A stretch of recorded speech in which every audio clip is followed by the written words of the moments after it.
इंसान के subconscious mind की ताकत का अंदाज़ा लगा पाना बहुत ही मुश्किल है। अगर कोई इंसान इसे सही तरीके से काम में लेना सीख ले तो वो अपने सपनों को सच कर सकता है।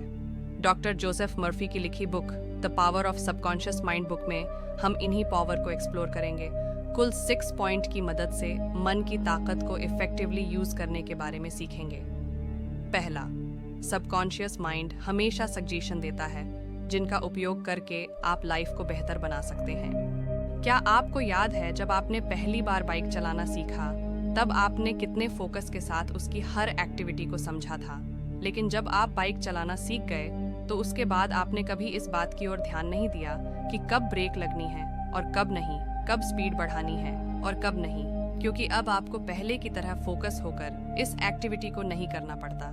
यही वजह है कि आज ये सारे काम ऑटोमेटिकली हो जाते हैं। ऐसा कॉन्शियस और सबकॉन्शियस माइंड के एक साथ काम करने के कारण होता है। जब आप किसी काम को पहली बार करने की कोशिश करते हैं तब आपका कॉन्शियस माइंड उसे सीखने के लिए पूरे फोकस के साथ काम करता, लेकिन धीरे धीरे आपका सबकॉन्शियस माइंड भी उसे सीखने लगता है। जब आपका माइंड उस काम को समझ लेता है तब आपका वो काम बिना फोकस के ही ईएसएल हो जाता है।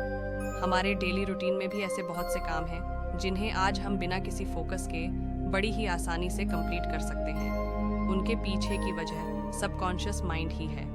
इस तरह हम ये समझ सकते हैं कि हमारा सबकॉन्शियस माइंड कितना पावरफुल है। इंसान अपने पॉजिटिव थॉट को रिपीट करके सबकॉन्शियस माइंड के पावर का यूज कर सकता है और अपनी लाइफ को सुधार सकता है। चलाई इसे एक एग्जाम्पल से समझते हैं। कभी दुनिया भर के ऊपर ओ हाउस में शानदार परफॉर्मेंस देने वाले इटालियन फॉलो गाते समय रुक रुक कर गाते थे, जिसके कारण उन्हें लगता था कि सामने बैठे लोग उनका मजाक उड़ा रहे हैं, वो उनकी खराब परफॉर्मेंस पर चिल्ला रहे हैं। ये सोचकर स्टेज पर पहुंचने से पहले ही एंट्री पर ही पसीने से भीग जाते थे और पूरी तरह से घबराए हुए रहते थे। लेकिन उन्होंने अपने सबकॉन्शियस माइंड को अपने डर पर काबू पाने के लिए समझना शुरू किया। एनरिको हर दिन इसकी प्रैक्टिस करते थे। धीरे धीरे इस प्रैक्टिस ने तो सच में चमत्कार कर दिया।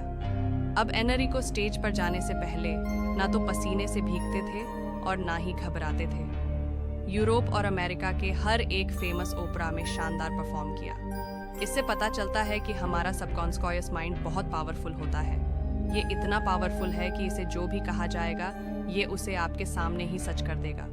सबकॉन्शियस की पावर को समझने के लिए हम स्कॉटिश सर्जन डॉ जेम्स का एग्जाम्पल लेते हैं। डॉक्टर जेम्स ने 1843 से लेकर 1846 तक करीब 400 ऑपरेशन किए थे, लेकिन इन ऑपरेशन की मज़ेदार बात ये थी कि उस समय तक अनीस्थीसिया की खोज नहीं हुई थी और सभी ऑपरेशन अनीजिया के बिना किए गए थे। लेकिन फिर भी उनके द्वारा किए गए ऑपरेशन की डेथ रेट बहुत ही कम, यानी 2 से 3% ही थी।